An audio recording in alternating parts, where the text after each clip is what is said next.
ابدأ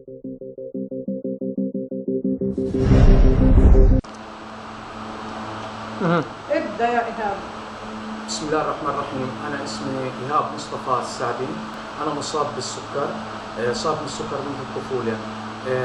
أدى إلى مشاكل صحية، فقدان البصر وفشل في الكلى، عندي فشل كلوي، وصابني غرغرينة في الأطراف.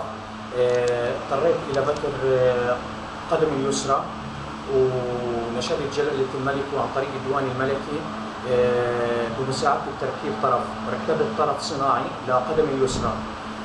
قبل شهر اضطريت إلى بتر قدمي اليمنى، نفس المشكلة اللي هي غرغرينة. بترت رجلي وبطالب وبناشد جلالة الملك إنه يساعدوني الديوان الملكي أركب طرف ثاني للقدم اليمنى، وأنا بحاجة لأدوية للغرغرينة وللسكري، وبحاجة لأدوية لهاي المشاكل الصحية اللي عندي. وأنا بناشد جلالة الملك مشكور إنه يساعدني بتركيب أهم شيء اللي هي الطرف الصناعي للرجل اليمنى.